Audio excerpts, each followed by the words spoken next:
it's a dump. Any questions from the audience? Any other questions from the board? Additional questions from the board? No. What's that? Gentlemen? Okay. Go through the staff comments and the conditions of approval. All set? Okay, gentlemen. Thank you for coming.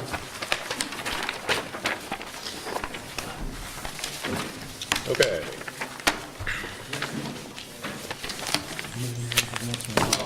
Close DP 18-12, Dennis White Interior Contractors, Inc. at 7:17. Next up is DP 09-01.14, Union Bank. Pete Kelly's going to run the hearing. I'm going to recuse myself because I have a financial interest in the property.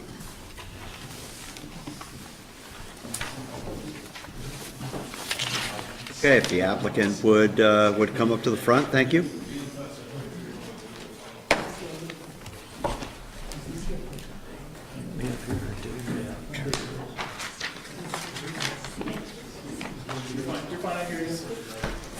Certainly, yeah.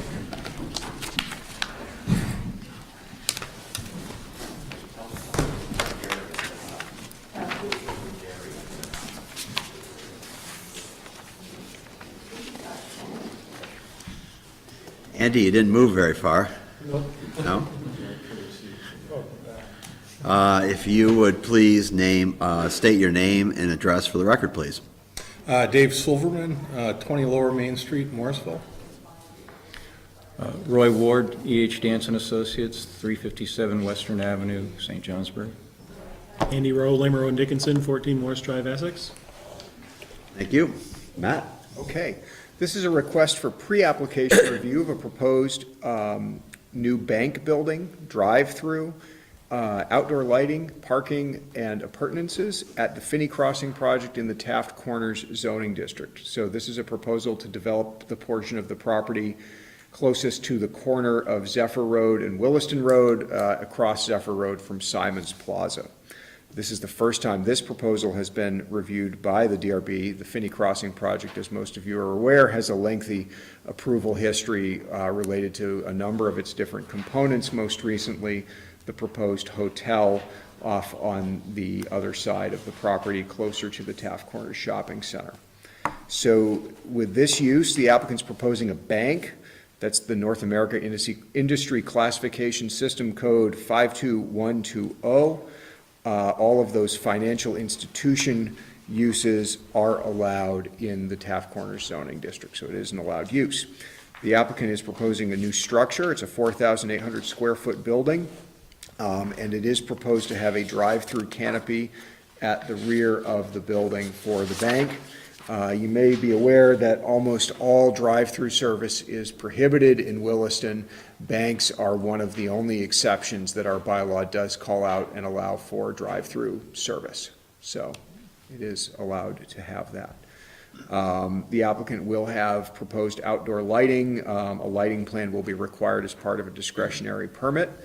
In terms of setbacks and landscaping, there's an existing proposed street tree section along both Zephyr Road and Williston Road that's part of this project. There would not be any other buffers. Buffers would be accomplished around the periphery of the overall Finney Crossing project and wouldn't be immediate to this site. There is some parking lot landscaping required, so we require 5% of the area of parking lots to be placed in landscaping with shade trees utilized to provide shade to parking lots wherever possible. And we did have some discussion with the Historic and Architectural Advisory Committee about parking lot landscaping and attempting to get some things planted in some of the islands that are not able to have trees in them because they're underneath the gigantic Velco easement. So keep in mind, this is where the great big power lines go over Finney Crossing, and there are some portions of the site where that easement prevents the applicants from putting any tall landscaping stock in.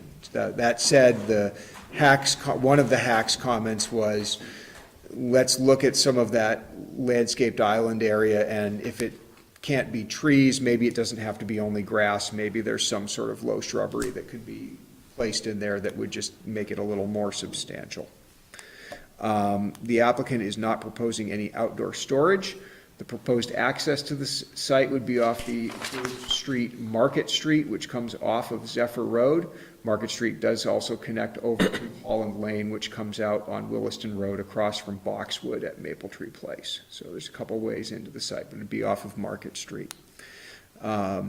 In terms of traffic, there's been ongoing work done by the applicant in terms of traffic generation. Staff always recommends that updated information about vehicle traffic generation be provided at discretionary permit for major commercial components of the project.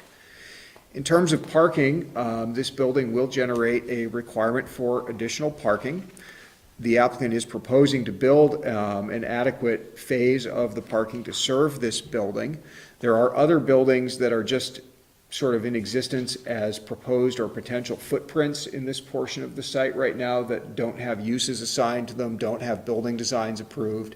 Staff's recommending that as those buildings come in, parking share in this area be considered along with the parking generation by the bank. So right now, there's just one commercial user in the whole sort of quadrant of the site. Your other commercial users on the other side of Holland Lane with the hotel. Staff's not proposing that at this time the applicant assess shared parking between those two uses, as they're somewhat distant from one another. The DRB could decide to change that at some point and say, let's look at shared parking for all of the commercial part of Finney Crossing.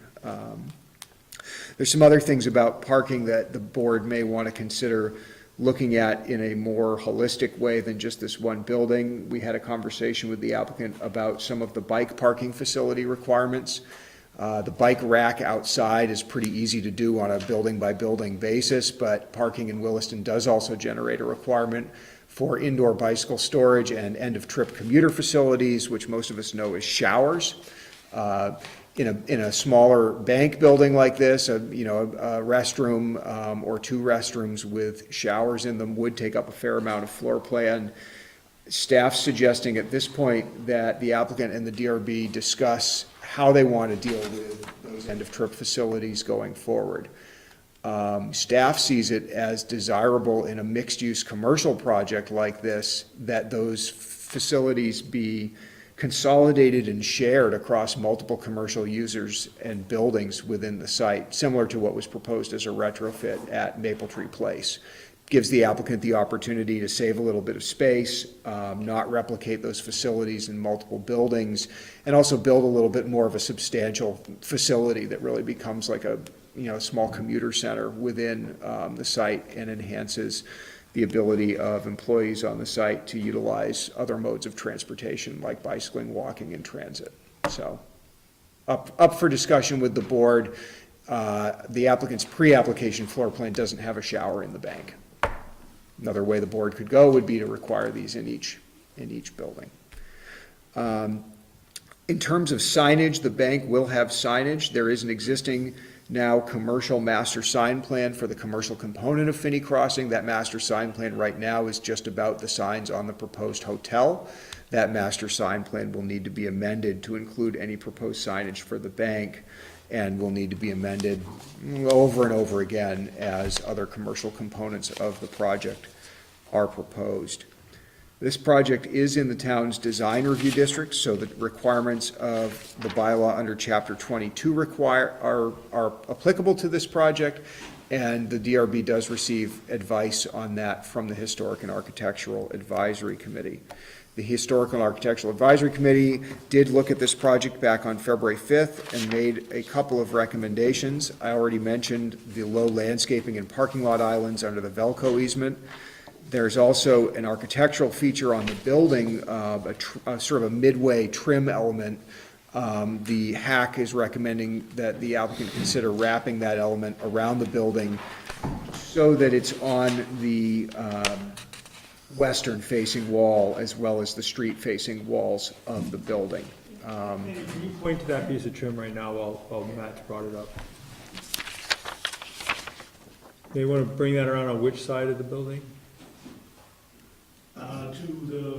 That'll wrap around all sides of the building. I see. 'Cause I mean, I was trying to find this as I was reading this, and it looks like it's on that elevation, but, That'll wrap all the way around, we just haven't shown the other two elevations. Well, the west, I see, the it's on west, it. the west elevation is not isn't shown. Okay, all right. Now, the west elevation, if Finney builds out with the footprints that are shown on the site plan right now, would be facing another building. There'd be 25 or 30 feet of space between the two, maybe a little more. It would still have some visibility from Williston Road, though. I'm directionally challenged, so I haven't quite figured out that is the elevation that wasn't shown. What is that design element envisioned to be? Like a cast stone cornice band goes around the building at the top. Yep, so made out of stone. Something like that, yeah. Yeah, so durable and won't break down. Exactly. Yeah, great.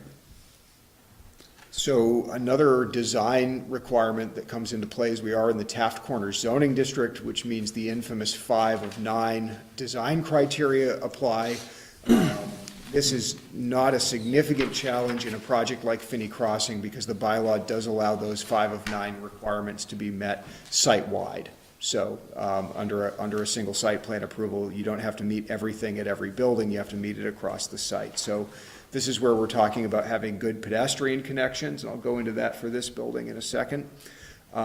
Bringing building lines up to the sidewalk, not having dead walls, breaking up building mass and facades, not using inferior materials on side and rear walls. And sorry, those aren't the 5 of 9, those are just other requirements. The 5 of 9 are on the next page of your staff report. Multiple uses, mixed uses, multiple stories, wide sidewalks, urban parks, and public art. We do also now have a criterion that did not exist when Finney Crossing was first approved, which would allow someone to meet the 5 of 9 by adding on-site renewable energy generation to generate 25% or more of the estimated energy demand of the development. So that's one no one's taken advantage of yet. We hope somebody does, so we can see how it plays out at some point. We did also receive review from Police, Fire, and Public Works and comment from those organizations. Their memos have been attached to the staff report. And real briefly, back to the pedestrian connections element, this building, has its long edge facing Zephyr Road, and Andy can talk about what that elevation is like. It's got its shorter edge facing Williston Road, but there are some pedestrian elements and windows that kind of wrap around the building there, and there is a proposed sidewalk connection out to the proposed bike path that will go along Williston Road in front of the site. So it was important to some of the HAC members and certainly the staff under the bylaw to see that the building is as connected to that streetscape as possible, even though at least initially most people will be accessing it from the parking lot. We are seeing a significant amount of foot traffic in and around Finney Crossing already, even though there's nothing there on the commercial side yet. And I'll stop there. I did prepare recommendations for the board to consider. They do reflect the HAC's recommendations and a draft motion authorizing the applicant to proceed to discretionary permit review. Okay, thank you, Matt. Andy, if you could start, please, by just walking us through the site, that would be great. So this is Building B. Zephyr Road is already constructed. We've got Williston Road here. The project sign exists with a little bit of a patio area in front of it, but the existing path along Williston Road only comes to this point at this time. And then we've got the Velcro pole structures here and here, and the edge of the Velcro right-of-way runs down here and then turns and heads to the west, and the opposite side is into one of the lanes of Zephyr Road. So the proposed building is here, quite close to the edge of the Velcro right-of-way, set back about 25 feet from the edge of the current Williston Road right-of-way, which was actually widened a little bit when Finney Crossing was first proposed. The paved path here is actually within the Williston Road right-of-way.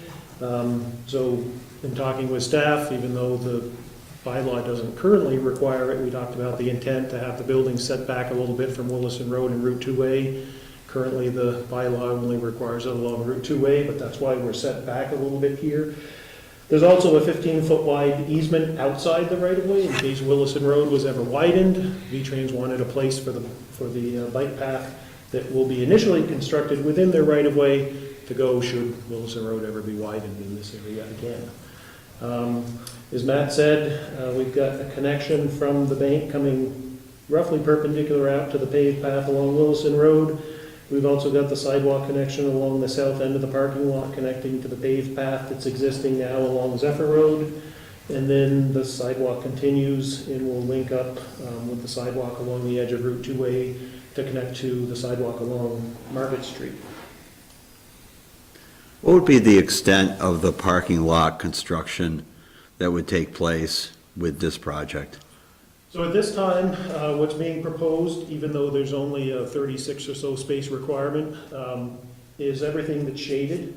And the reason for that is so that when Building A is under construction, the parking lot associated with Building A isn't under construction and interrupting access to the bank. It's really looking ahead to make sure that access to the bank can be maintained during construction of either Building A or Building C. Again, same idea with this parking area in here, and it would also allow cars to come through the drive-through and circle back and come out this way while this area was under construction in the future. Yeah, that makes sense. It's about 100 spaces, right? Probably. It looks, give or take 100, Yeah. yeah. It's well in excess of the 36, that's why I Yeah, asked that. Yeah. The 36 would be these, and to about here. So how did you estimate the demand for Site A?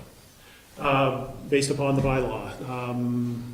You have a type of use that you're envisioning? Yeah. I don't remember what the numbers are, but 4.75 per thousand for banks and 3.5 per thousand for office. So we use the upstairs, and then the tenant space on the ground floor is the office use, the bank use, obviously occupying the majority of the first floor, but not in its entirety, and arrived at the 36 parking spaces. I was referring more to Building A. It seems sorry. like you've got some quantity of parking in mind for Building A, but not a use yet, right? Yeah, I mean, I think when you look at this parking and this parking, again, given the two-story requirement, there's a fair amount of floor area that could be made up between A, C, D, and E, and you put in a restaurant or, another higher intensity use in there that there could be a shortage for parking, depending on what the uses end up being, but, I think the applicants understand that they're gonna have to look at the uses that are in those buildings, and make sure that they complement one another in terms of shared parking, and that there's not an over demand for parking, that it's not undersupplied as they go forward. So there's, as you said, there's no use in mind for Building A, Right. but I think there is a sense that the uses and the parking have to work. Yeah, I mean, it's an interesting situation that you bring up, because if the Building A actually didn't need that many parking spots, we found out at Maple Tree Place that the location matters, right? And so we just approved more parking because it's close to where people want to park to go to certain buildings. And somebody that's gonna be using Building D isn't gonna park over here on the part of parking lot for A that's already built.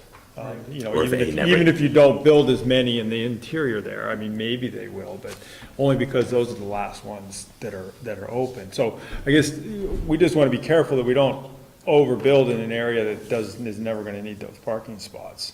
People from F will move over there. I mean, again, I don't know, if Building A were a two-story building that was all offices, how many parking spots would that need? Again, they don't have a use picked out, but I think Chris talked about this a little bit when we met with the HAC 2 times ago. The uses that are envisioned here are office, potentially office on the second story to meet the 2-story requirement, but I think the focus is going to be more on services. And the service uses, whether it's a bank or a restaurant or you get into an accountant, something like that, that's probably more of an office demand. But the demand associated with those service-type uses tend to be slightly higher than the office demand. Is there a reason that the handicap parking almost looks like it's gonna be where the plow jocks are gonna put their, push their snow pile to? We put the handicap spaces over here so that we could come in and ramp up in this area and be up at the sidewalk grade rather than trying to dip the sidewalk in order to get a handicap accessible space in one of these areas, just because of the porch or canopy type feature along that side of the building, and trying to have the sidewalk up at grade rather than trying to dip it down and have that. In other words, your snow removal exercise is gonna be more important, because they're now further away from the building in an area where you're gonna have to, Well, you've also got the sidewalk that's got to be kept clear behind that as well. So if any snow, if they are able to get it up and over the curb, it would have to be in this area. You know, this area side, or also looking at this area. I mean, snow removal is going to be an issue here, and it's most likely going to have to be hauled away, most likely on a regular basis. And I think that's something that they're just going to have to build into the program from the beginning. better buy a snow dragon for the development. Is I guess heating the pavement's always an option too. The other question is what are we looking at in terms of a vehicle count for the drive-through? Because it looks like they're gonna be coming in and sort of doing either a horseshoe or a roundabout fashion to go back out the way they came in, kind of thing. Well, they would have initially, they might be doing this, you know, later on, they can go out Yeah, this way and either come out at this signalized intersection or come back and go out. yeah, but I'm talking about for the initial, is they got an idea of the count? Just how many vehicles are gonna run through on a, say like on a Friday paycheck day? I'll let David talk about that, but, I mean, with electronic banking and payroll deposit, I mean, you still have people at the bank, obviously, and there's obviously a demand for the drive-through, but its utilization has gone down. Well, I hope that it becomes a concern. But I will tell you that in the 30 years I've been in the business, the drive-through, while it is necessary and it is a convenience that people like, particularly the drive-up ATMs, which we traditionally install, in all of our facilities, which is 17, we very rarely have stacking beyond 2 cars. 30 years ago, we had stacking that would probably be 20 cars. I mean, it's changed that much. Andy, is the parking curbed? Yes. The whole area is curbed, yeah. Yep. Just trying to think if there was a way to have, I mean, this area in here probably wouldn't be curbed, just to allow, you know, snow storage to be utilized in that area, although if anybody from Velco was here, they would say no way. in case you stack it. They don't want any snow storage, they don't want anything that raises the grade within the Velco line, including snow storage. You know, no dumpsters. Yeah, they don't even want to see tractor trailers parked within their Velco right of way if they can control it. So this area might be left out, but, you know, anything else would be curbed. I'm trying to think, I mean, the line you were just pointing to, that wouldn't be curbed. If you were to carry that across to the south, that line as an initial line of, that's the parking, and you reserve the extra, I don't know, 25, 30 spaces that are shown on this plan as Leaving some of this area out, you mean? yes. You know, basically running that line across with just head-in parking, one long line of head-in parking, to get what you need, and then you've got this other area in reserve, you can put that little island in, you know, to create these extra spaces if and when needed. Just trying to think of a way to, so that you're not overbuilding. I mean, who knows, what if building A never materializes, right? Then you've got all this parking that is never needed, and no one wants to pay for the parking or deal with Yeah, we can stormwater. certainly look at at phasing it that way.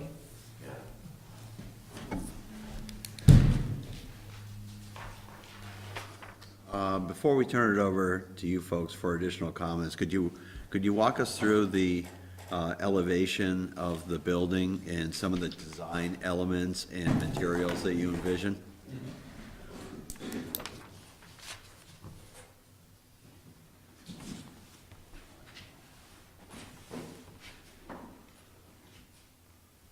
Essentially, this is a brick masonry building, which is rendered by the maroon color there.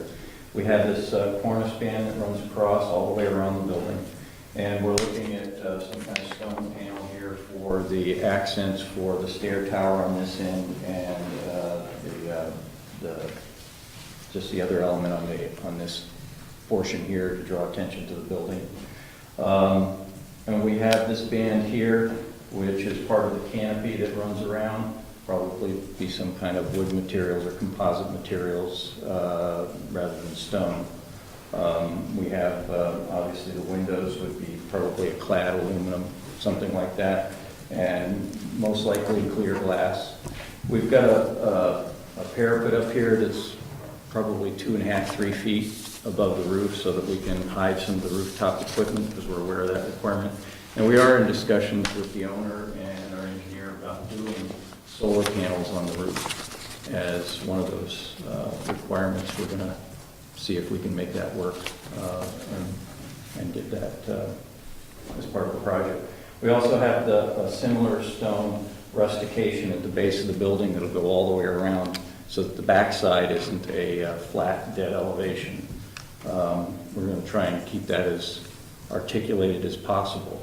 But like has been mentioned, there's only 25 feet between building C and building B, so that may not be very visible as we go along.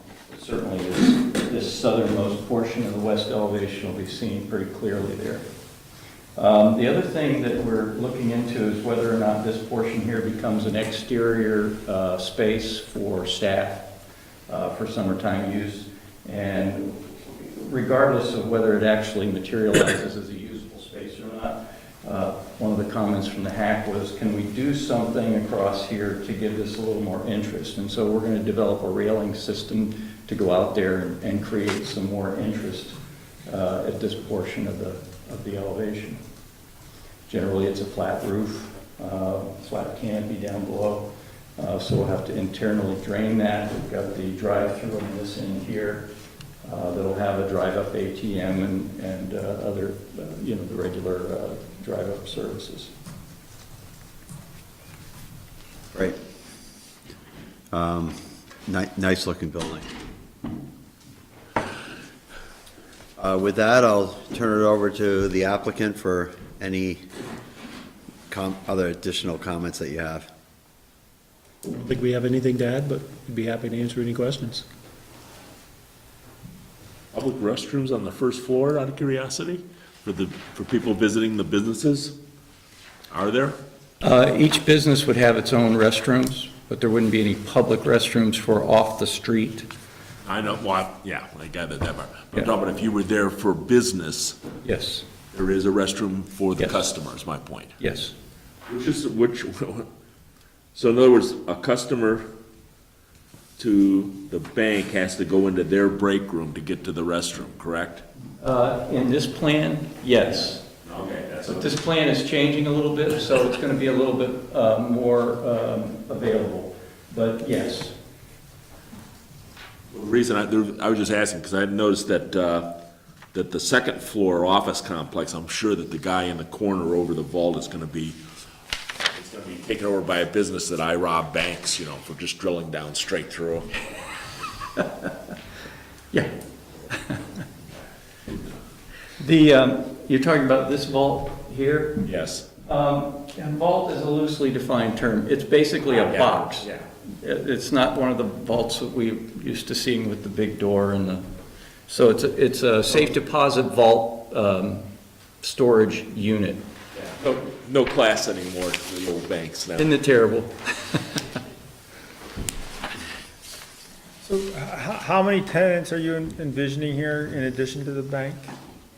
Just one at the moment. Just upstairs? Downstairs. Just downstairs, and so upstairs is? The other, it's a consolidation of their facility on Kimball Avenue. So that's all, so the bank is upstairs and 2/3 of the first floor? Yeah, be probably half by the time we're done with our adjustments. So that piece on the left towards Route 2 is a separate, Yes, unnamed sub Subtenant, yep. subtenant, yeah. Where I'm going with this is, we've been trying to, at this level to kind of focus on the entrance being visible from the street and, as Matt mentioned, not having the front door kind of facing the parking lot. Yet what I see here are two front doors, the two separate spaces that are both very visible from the parking lot. So you have road, parking, Zephyr Road, parking lot, building. And while I appreciate the sidewalks that come up from both of the pedestrian paths, I don't see a real, you can't even, from the street there, you can't see the front doors to either space. And I recognize that this is perhaps a unique situation in that with the right-of-way, you're kind of forced to have a parking lot right there. You can't have the Right. building out along the path. I just wonder whether there's not a way to try to make the front doors, at least to the tenant that's in the front of the building, address the pedestrian path along there and not be between the road, or not have the parking lot between the road and that. And that entrance. And, it could be as simple as looking at the floor plan. So we try not to design here, right? But for example, if that door were just on the other side of the vestibule, it's now facing the street. So as you're walking along or you're coming out of Shaw's across the street, you can actually see the front door to that building. And I guess I just like, since this is pre-app, I'd say, think about how those relationships go and how it kind of fits in with our goals here. Yeah, okay.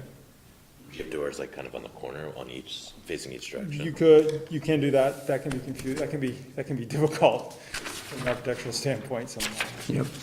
Column in the middle of this. But the downside of your recommendation is now you got a sign that has to be facing the street and a sign that's in the parking lot so the guy knows when he drives in where he's looking for in his office building. Not the most difficult problem to deal with. I'm just saying, more signage. I guess sign is a four-letter word, but. Is there a reason why the building isn't just a little bit smaller to just have Union Bank in it? Why have the extra space without a tenant? Expansion, possibility for the future. And in the meantime, I mean, they're growing, and this is going to be the first branch bank in Chittenden County. So the anticipation is they will grow into that. Welcome to Williston.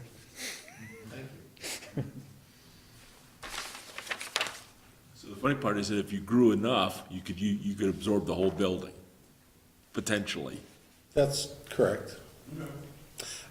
And, to explain a little bit, we have a very active mortgage business in Chittenden County already. And what we're doing is taking the opportunity of an ownership opportunity to move out of lease space in South Burlington and consolidate it in this site. So that's why we have such a large building on this site. And we are hopeful that we'll be successful and that we can expand in, but we're also entrepreneurs, and if we have an opportunity to lease some commercial space, we'll do that. So but my view was, I was just saying is, so potential future development is if you had the whole building, then the vestibules that now faces the parking lot would now come back to saying, well, now you got two ways to get into Union Bank. I'm assuming the mortgage side would be over on the left at some point. The mortgage side will be upstairs. Yep. Andy, how much of the path along Wilson Road would get constructed with this?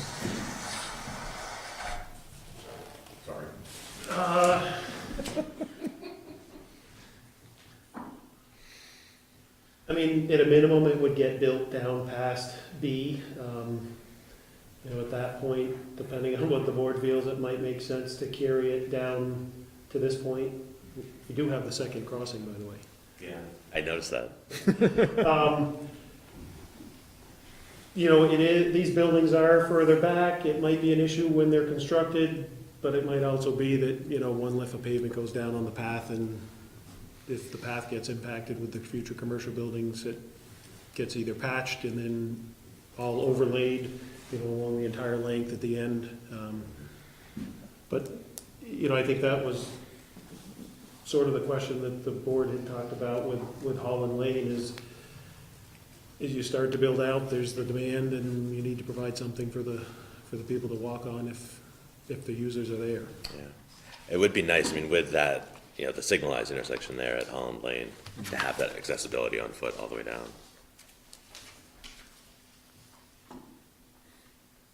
Also, just curious, under the, in the, I guess, the northeast corner, there's just green there, and obviously under the power lines, but is there any idea or thought about that corner? We have had discussions about, again, kind of going back to the other plan, and just the issue of parks, you know, pocket parks and green spaces in general. You know, as we were talking about the hotel area and the 3 apartment buildings, there's been, you know, a number of pocket parks sort of incorporated. And I think that's probably what, you know, again, it could complement the use in Building A, but something in here, you know, we have looked at several different ways to try to optimize that area for parking. It just doesn't work. You know, you can get a couple more spaces out there, but the money that's spent on the paving and curbing just isn't worth trying to get 2 spaces, reconfiguring that area. So I think most likely with Building A, there would be something that better utilized that area than, I mean, not that green space park or some type of seating area or landscaping. It'll be low, obviously, because it's under the Velco right of way, but at least something more than simply grass.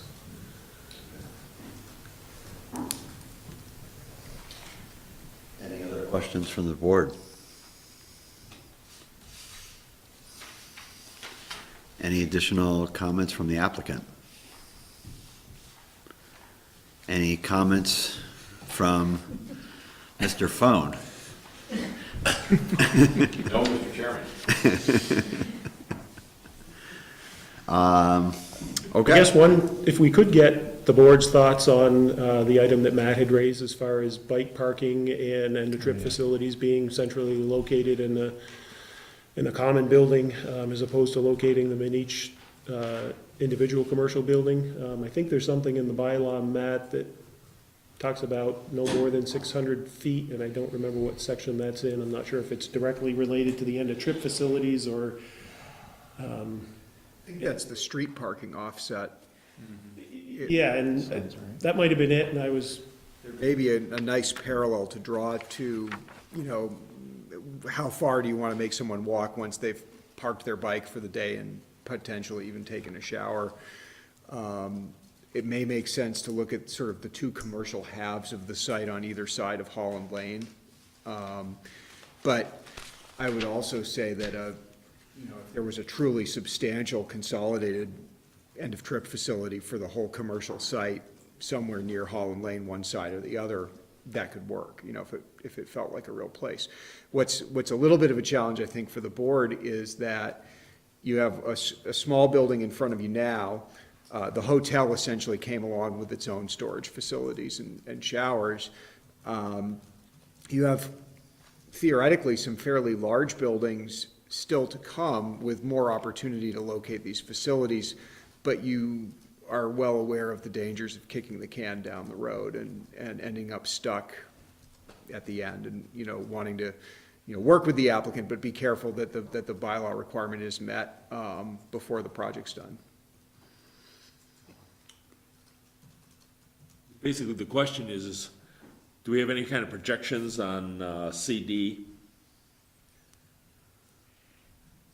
When we're expecting to see those groundbreakings? no, and it could be that F might come before C or D and might incorporate the end-of-trip facilities in that building as well. Yeah, I'm just saying is if we had even an inkling we would know just how far down the road we're kicking that I can. mean, I think, Can I chime in on that? Would that be helpful? If it's informative, It would be very helpful, please. So I'm Scott Riley, and I'm one of the landowners.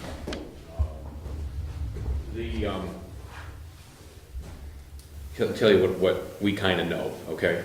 The hotel's been in front of you. Yeah. We're talking about this right here. We don't know anything about these. We're not talking to anybody at the moment. As a potential tenant, which are about F. we are here.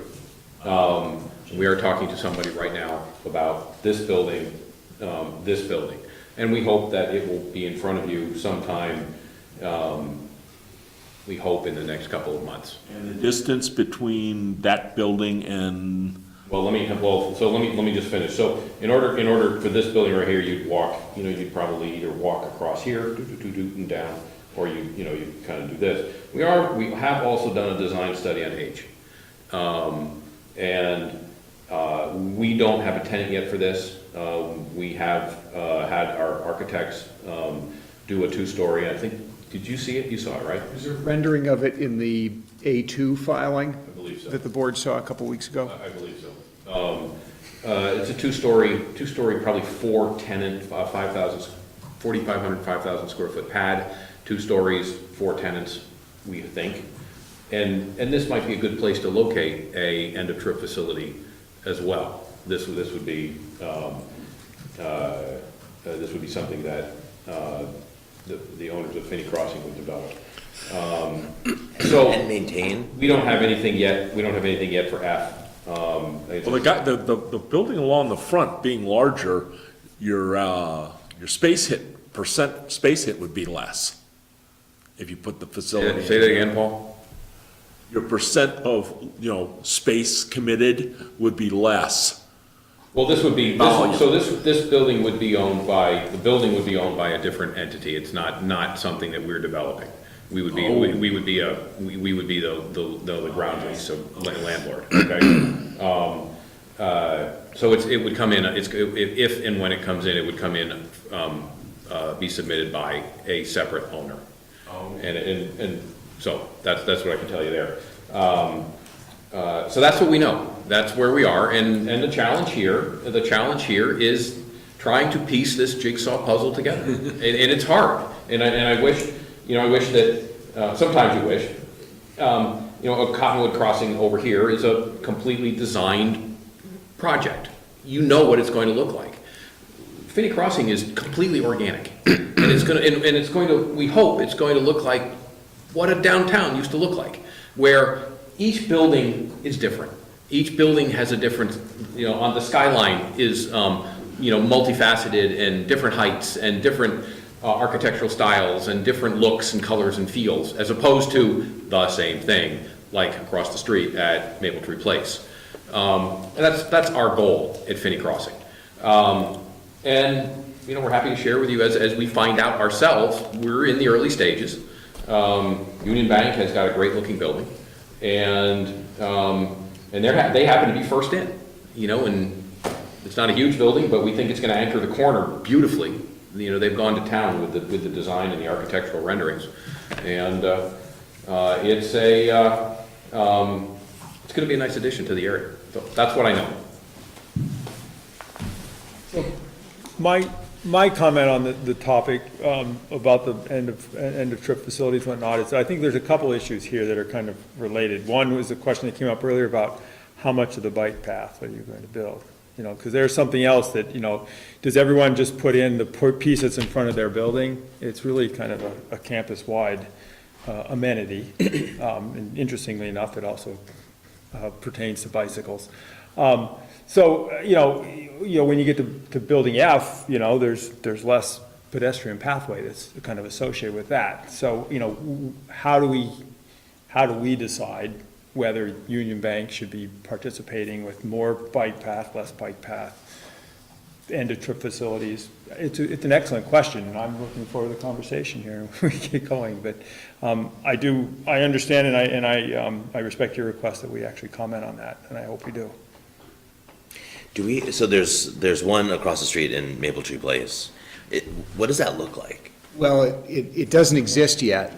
There's one It's coming soon. proposed by the owners at the time, and it's required to be put in as a condition of their parking expansion that they received approval from this board for. So with the surface parking came a big bringing into compliance for Maple Tree Place around a lot of the bike parking and also ADA parking space requirements. So they showed us two different facilities, and you can kind of think of it as a storage room where some kind of bike rack is located. It's often, vertical storage because it's space efficient that way, coupled with something that looks like a small locker room.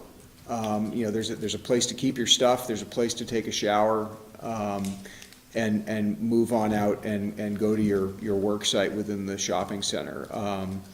Maple Tree Place showed us two places on the site where they could potentially fit that facility. One was in where the rehab gym used to be, the Starbucks building, and the other was on the corner of the Pedway, I believe in the building just across the Pedway from what's now Agave Restaurant. There was a spot there, and they said we could do it one of these two places. We'd like some flexibility as to which one we choose as we try to lease space up and that kind of stuff. But it's a little more of a centralized facility. It's a little bigger because it's serving more people, and it needs to be managed and maintained by the on-site ownership. So that is something to think about.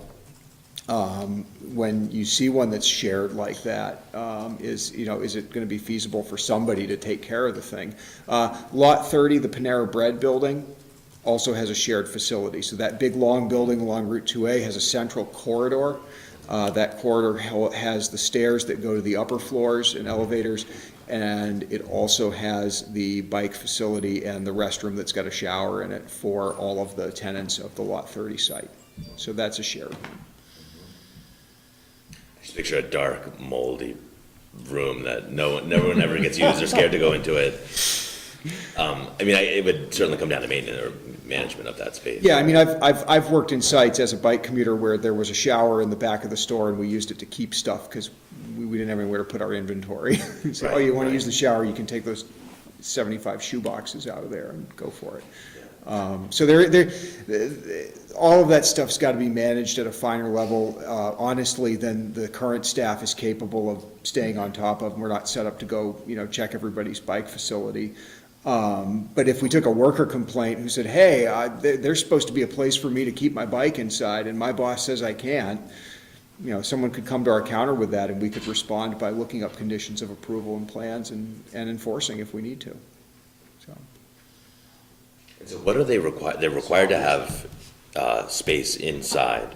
So there needs to be a space protected from the weather. It actually doesn't have to be fully inside, but undercover, out of the sort of the typical traffic of the public, where you could securely lock a bike for the duration of a typical workday. A lot of bike commuters, I've got $100 worth of lights on my bike that someone could just walk by and grab if I was to leave it on a surface rack on the street. If I'm going to leave the bike somewhere all day long, I'd like it to be a little more secure than that. It can be accomplished with lockers. There's large bike lockers that you pull in, and there's a combination or ability to lock it up that way. It can be a room that, is a room that really only employees have access to. I think in Maple Tree Place's case, they were proposing some kind of a card swipe or smartphone access, so it's a controlled access. In a lot of single-tenant buildings, it's a storage closet. It's a The storage. locker system is very nice. They have it at DC Metro. Yep. They're very nice. Yep, they installed some down by the Champlain Mill not too long ago. That's the one place I know of for sure that they're still in existence around here. But what you're telling us in reality by hearing this conversation is that this has already been kicked down, the can has already been kicked down the road at Maple Tree Place. Well, we haven't seen them act on any of their permit yet. So they came before the DRB with a big package of changes. They applied for and received from our office a permit for all of it, and then the ownership changed. And so in speaking with the new ownership, it's not a complete change, but it's a absorption or merger sort of thing. Anyway, there's different people involved now, and we said, so you've got an approval to do all this stuff. There's parking expansion, there's bike parking, there's ADA, there's a skating rink in the green, there's painting the buildings, there's all this stuff. Some of it you can pick from à la carte, like you could decide not to paint the buildings, we don't care, it's not a condition of any of the rest of your approval. But if you choose to do the parking, you have to do all the things that come with the parking, that includes the bicycle stuff. And so they're aware of the coordination between the requirements of the permit. So at what point, you didn't mention showers or anything with water. Are they required to build something? At Maple Tree? No, the applicant. Yes. So there would have to be a shower facility, unless they're doing something centralized. Unless there's something centralized, somewhere in the commercial component of this site, what we call an end-of-trip facility, there's the secure bike parking component, and there's the ability for somebody to take a shower and put on, work clothes for the day. So right now, you don't have the shower facility in here. Is that right? Or the bike storage. Correct. How many employees do you have? I'm looking at Roy, I should be looking at you. Honestly, I don't recall exactly how many we plan to have there. It's 20 to 25. 20 to 25 is what I think we guessed at. And they're even relatively local, they could easily be riding bicycles. I hope some of them are. I mean, we've talked about putting in some ADA bathrooms with ADA showers on the second floor. And I think that when we come back with the final, that we'll be proposing something along those lines. One of the challenges we have is that if we have a tenant, and of course, we have an interest in security in our industry, how we are able to share a facility so that the tenants can also have access to a shower. From what I understand, because of the small size of our facility, correct me if I'm wrong, Roy, but I mean, the size building only requires one storage spot for one bicycle, so it's sort of like if you have 30 people in the building, who gets to use the one? If you follow, the bylaw right to the letter, and even if if you did 2 or 3, it doesn't really potentially meet the needs if you have a lot of people taking advantage of that. But we have showers in our other facilities, or not all of them, but many of them. And on a new build, it certainly makes sense for a lot of reasons. So I think Just because it only requires one, doesn't mean you can't. Understood. provide additional. Understood. Well, understood. And right from the very beginning, we're planning on external bike racks to facilitate that. Obviously, undercover storage is valuable real property that has a cost to it. Electric vehicle plugs in the parking lot makes sense than end of trip bike in Vermont. Come see me in my office next week with my bicycle. I'll see you in the winter. March 1st is December 25th is my end of my bike season, and March 1st is my beginning. I'm impressed. I recognize that's a rarity, but realistically, the shower thing, even for people who are going to do it in the summer season, it can be a real barrier to not have that. The other thing I'd say is, like the secure storage, sometimes there's literally like a surface slot rack that's under a stairwell. There's some place like that that's otherwise not super useful space. And we're looking at that. That's exactly what we've discussed, and I would just offer up, for us, as far as the shower facilities, it's not that the zoning bylaw isn't important, but it's as much for the person that wants to go for a run at lunchtime, and just a sort of a fitness thing, and we want to make that available to our staff. What I would say is, for example, if the bank were to provide these facilities at the level necessary by their own parking generation, you probably wouldn't then expect them to share that with, you know, the next commercial tenant that came in, and that's fine too. But if the applicant showed up at discretionary permit with, you know, a fairly thought-out plan for a shared facility somewhere on this site, I'd certainly encourage the DRB to consider it.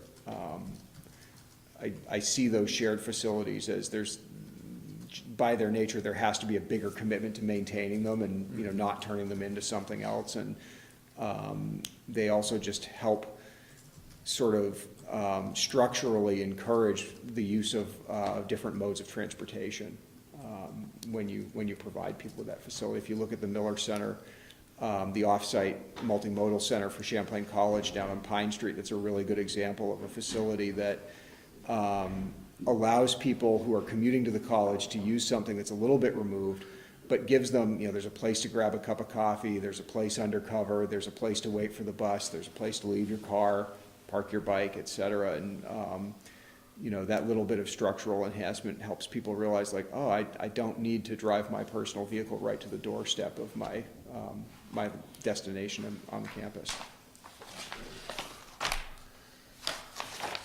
Well, the question would be, is there someplace on this footprint that you can just say, okay, this facility, i.e., is going to be the The applicants could certainly do that.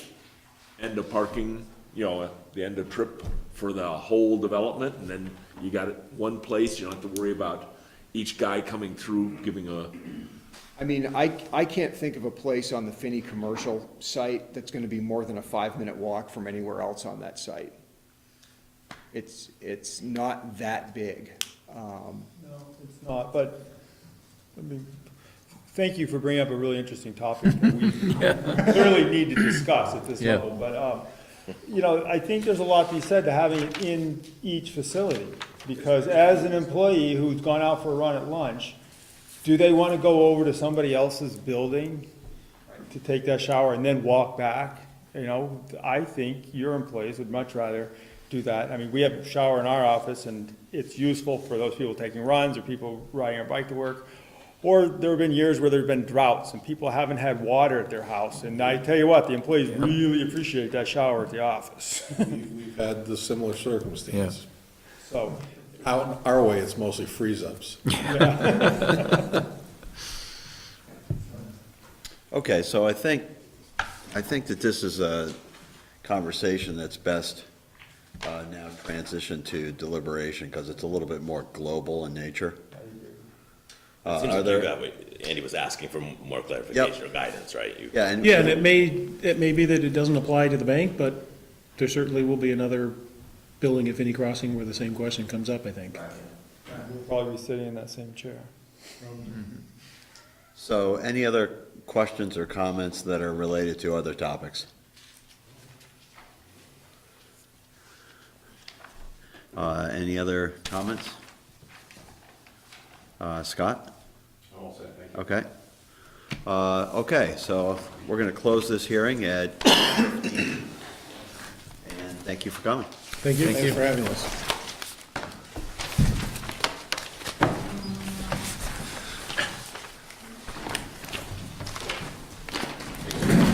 You don't need to be plugged into you. I saw it was lit up. No big.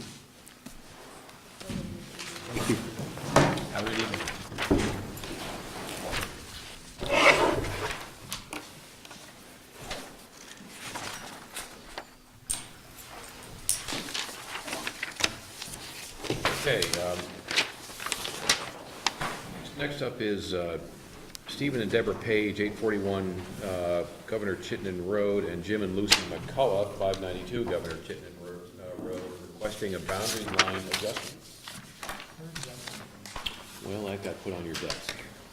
Yeah, I saw this, I didn't see it on the That's it, agenda. right there. It was an amended agenda. Matt, would you, this is under communications, final plans, and other business. Matt, would you walk us through that? Sure, so I think the first thing for clarification is this is not an application that's formally in front of the DRB as a discretionary permit, which some boundary line adjustments are. Our bylaw does allow the zoning administrator to approve certain small boundary line adjustments, and it does set a threshold for those. There's also boundary line adjustments that are big enough that they're handled by the DRB under the same approval process as a subdivision.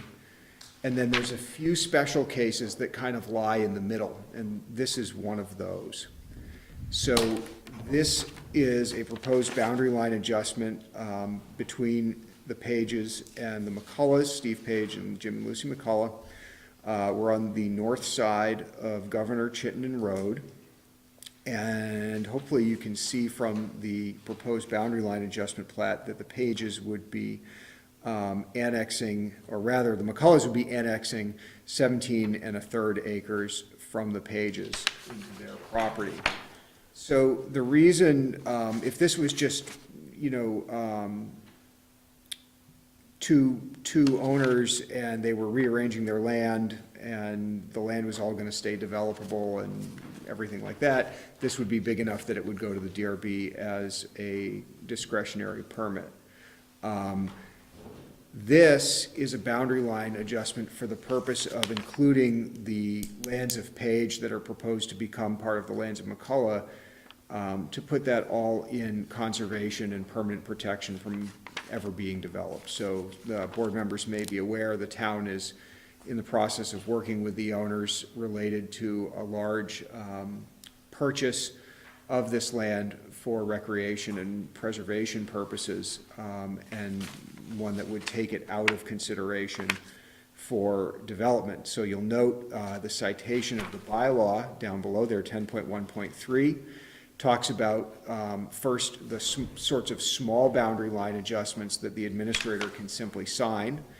Then it talks about boundary line adjustments where the administrator can seek authorization from the DRB to approve a boundary line adjustment that's larger if it doesn't change or create potential for future subdivision. And then underneath that, 10.1.3.2, land conservation, says boundary adjustments that expand the holdings of the town or other public agencies for land conservation purposes may be of any size. And that's what we have here. So we have a boundary line adjustment. The purpose of this is to expand the land holdings of the town. It's 17 acres. And we're bringing this to you as an information item, and under the theory that the request for DRB waiver discussed in 10.1.3.1 also applies to land conservation boundary line adjustments as identified in 10.1.3.2. So we're being cautious. We're reading 10.3 to say that this is another type of adjustment where it doesn't need to go through discretionary permit, but we should be asking the DRB for a waiver from the normal review process. And that's what we're here to do. And the staff has prepared a motion that would authorize the administrative processing of the boundary line adjustment, as well as authorizing the applicant to file an application for that adjustment and a plat for our signature and approval. Great. Hopefully I made that. Anybody have any questions on that? So this chunk of land that's north of the easement, we're confirmed that there's no dumps on it, right? Not aware of any dumps on that piece of land. Yeah, just, I mean, I don't want for us to assume control and then find out that they dumped. So there's a whole process going on related to the town's potential acquisition of Catamount, including a fundraising effort. I mean, there are, and the need for the town to come up with money. But also part of the town taking on any new piece of land is to do various environmental assessments and, you know, make sure that we know what we're getting into when we take a piece of land. How much of a done deal is the town taking over the McCullough property? It's not a done deal. There's a working group established by the select board that's working through a bunch of the potential management issues, as well as the, you know, what would be the ongoing presence of the family center operating mountain biking out there.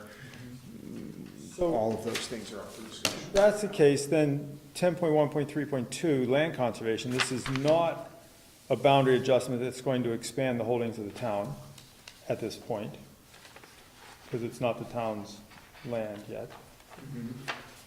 And in terms of the 10.1.3.1, other physical characteristics of land involved allow the DRB to find that there is no significant potential for future subdivision.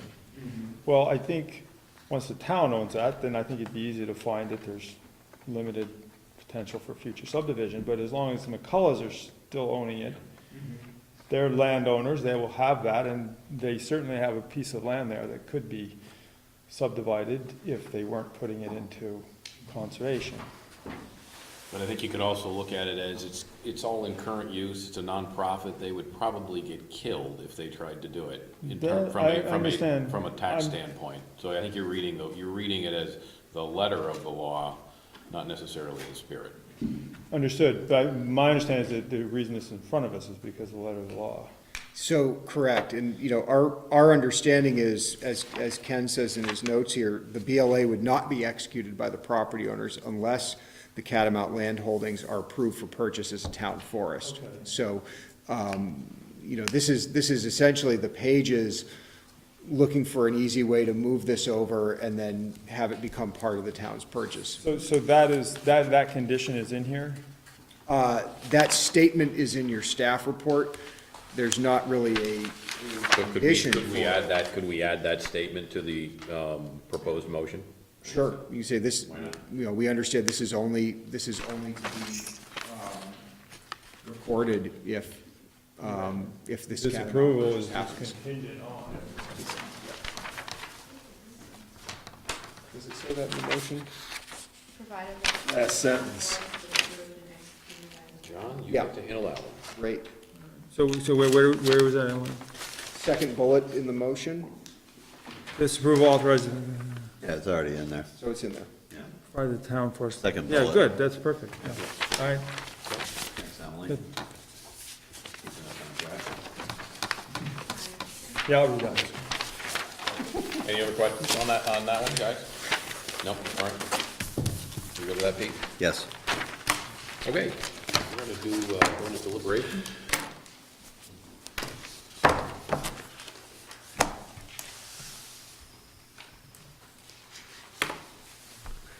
Just ask the question, do we need to deliberate?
Okay, it's 9:05, and the Development Review Board for the town of Williston on Tuesday, February 27th is back out of deliberation. Pete, since it's fresh in your mind, how about, why don't you start off with Union Bank? Actually, John's doing Union Bank. Okay? I'd like to make a motion on that application. As authorized by WDB 6.6.3, I, John Hemmelgarn, move that the Williston Development Review Board, having reviewed the application submitted and all accompanying materials, including the recommendations of the town staff and the advisory boards required to comment on this application by the Williston Development Bylaw, and having heard and duly considered the testimony presented at the public hearing of February 27, 2018, and the findings of fact and conclusions of law proposed by staff for the review of the DP 09-01.14, and authorize this application to move forward to discretionary permit review. We are going to make some additional, some changes and some additional recommendations. First one is recommendation number 2 shall read, the board discourages building more parking than is required for the proposed building. We're going to add a recommendation number 7. The applicant shall meet the bylaw requirement for end-of-trip facilities within the footprint of the building, or provide evidence of compliance with WDB 14.9.2, providing for shared facilities. Recommendation number 8, construct the multi-use path along Williston Road from Zephyr Road to Holland Lane. Number 9, the applicant shall modify the building design to comply with 41.5.1.1 regarding pedestrian connections. And that's all the recommendations I'm proposing to add or change.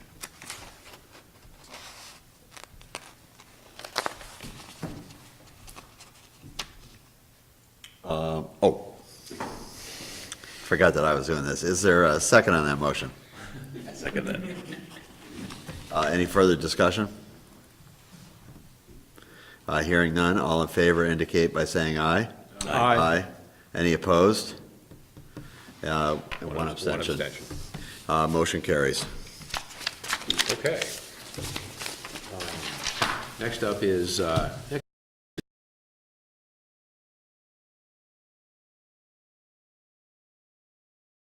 John Pike Warehouse, and do I have a motion? As authorized by WDB 6.6.3, I, David Saladino, move that the Williston Development Review Board, having reviewed the application submitted and all accompanying materials, including the recommendations of the town staff and advisory boards required to comment on this application by the Williston Development Bylaw, and having heard and duly considered the testimony presented at the public hearing of February 27, 2018, and the findings of fact and conclusions of law proposed by staff for the review of DP 18-12, and approve this discretionary permit subject to conditions above. We've amended condition of approval number 7 to also include the statement, the board requires staff to ensure compliance with landscape buffer requirements.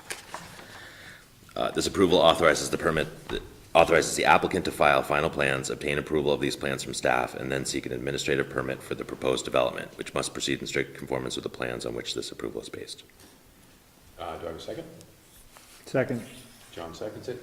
Any further discussion? No further discussion. All in favor? Aye. Aye. 5 ayes, no nays, motion carries. Okay. Paul? Yep. Okay. Next up is the proposed Page McCulloch boundary line adjustment. Do I have a motion for the boundary line adjustment? As authorized by WDB 6.6.3, I, Paul Christensen, move that the Williston Development Review Board, having reviewed the materials submitted, including the recommendations of the town staff by the Williston Development Bylaw, accept the recommendations of the town staff to to process the proposed boundary line adjustment administratively.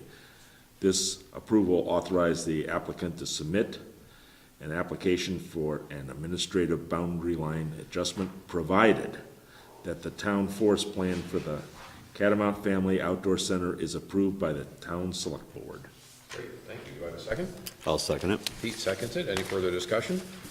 All in favor? Aye. Aye. 5 ayes, no nays, motion carries. One piece of additional business, this we ought to throw out there. Next meeting, I'm not sure what date that is, but Matt, when the next, or Emily, what's the, what is it? March 13th? 13th? Northridge Development is coming in. Yes. We know we have 2 abstentions, right? Yep, David and I. Yep. Oh, so we gotta make sure everybody's here. And I won't be here. So we gotta make sure everybody. Everybody else. You gotta make sure everybody is here. Yeah, we'll keep checking in on that, and if there's a problem, we'll let everybody know. We don't have a DRB alternate right now, so. Right. You guys and the 2 who aren't here. We're missing the two of the people who might be. Right, I mean, I thought Dave was gonna be here tonight, but Yeah. Dave got called to go up Mount Mansfield lucky Dave. about 4:30 in the afternoon. Oh, did he? Called us, and Probably fun. So, anyway, okay, so anyways, it's something that we'll have to keep an eye on, to make sure that there is a quorum. I'm planning on being here. Okay. Can I? Yes, One yeah. request for Yeah. staff. I can't remember the details, but I was reading in the Observer about planning commission or changes to the bylaw. Yes. That, I guess related to the barn, right, the wedding barn? Yep. And, it would be, I would appreciate, like, if we had a 2-minute update just on changes to the bylaw that come through the planning commission. Sure. Would you like, You don't have to do it now. I can do it in 30 seconds right now, but, Well, there's a bunch of things that you're doing, right? yes. Not just the wedding barn, but But- there's, I think, 5 or 6 things going. And through that the was your select board. point, right? Yes. So what, so, if everybody's okay with that, how Yeah, about? why don't you- real quick, so the main purpose of the bylaw update that's working its way through the planning commission right now, and will eventually move on to the select board, is to clean up the bylaw. We had a new town plan adopted in the fall, and so references in the bylaw to town plan chapters and sections all moved around. There's also accumulated references to state law that have changed and need to be updated. In addition to that, we keep a running tally of when we find typos, inconsistencies, things that ought to be restated in more than one place in the bylaw, all that kind of stuff. So we had a big, probably about 20, 25 items related to that sort of cleanup stuff that doesn't really change what the bylaw says or does. We also have a few more substantive things that we've put into this effort because it is a big effort to amend the bylaw and we want to try to get some business done. Real briefly, a couple of those. Wedding barns, the proposal is to take out the part where a barn can be deemed historic by the DRB. So, Thank you. so the proposal would just be, you can only have a wedding barn and a historic barn. A barn's only historic if it's on the state or the national lists, period.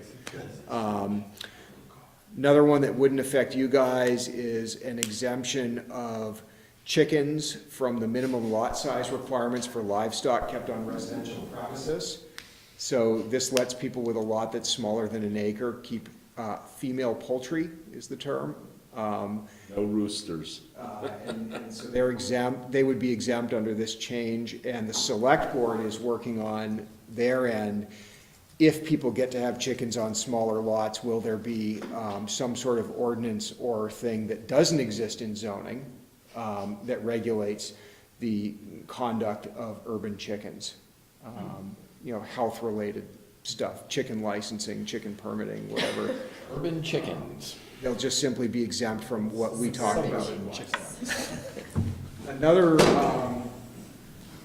pretty significant one is anybody who remembers the Burlington beer Thank experience. you, I was gonna ask if that was. So the board, the planning commission is looking at adding some flexibility and clarity to the requirements for what we call accessory food and drink sales at food and beverage manufacturers. So the real short version is they're looking at allowing up to 30% of the tenancy of the industrial use to be utilized as a limited service eating place with a cap at 2,000 square feet.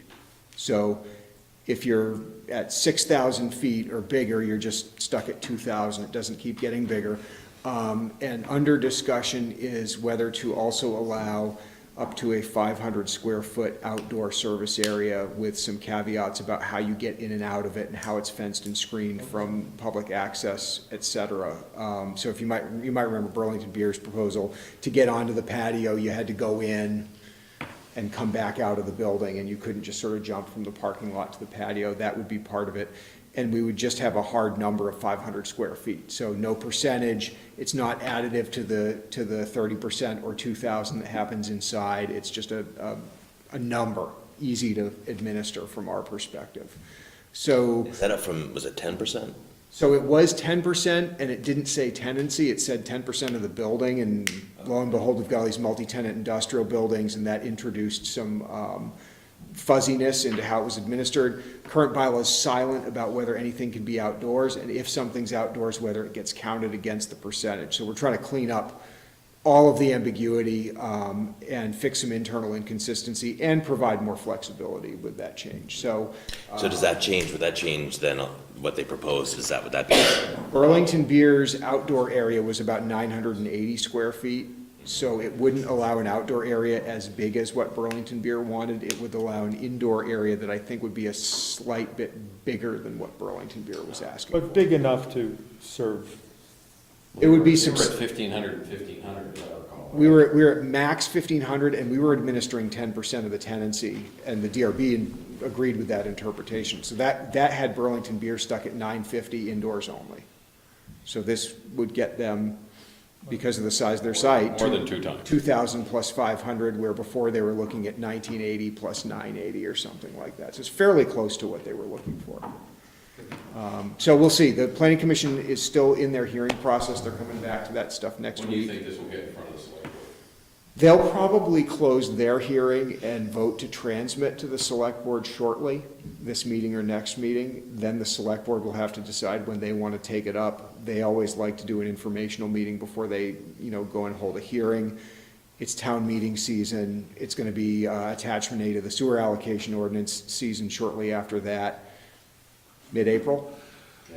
Optimistically. First half of this year. I think so, yeah. So that's what's working its way through. There is Other stuff in there too. Yeah, there's a hearing draft, and it's all track changes, red line strikeout on the website. And it's the whole bylaw, so it's 320 pages, but if you flip through it, you can see where we're making the changes. And there's also a list document that just tabulates all the changes, so you can use that to follow along. Anybody else have any other questions? Do I have an approval to adopt the minutes of February 13th, 2018? I'd make that motion, yes. David Saladino makes the motion. Do I have a second? Second. John seconds it. Any further discussion? No further discussion. All in favor? Aye. Aye.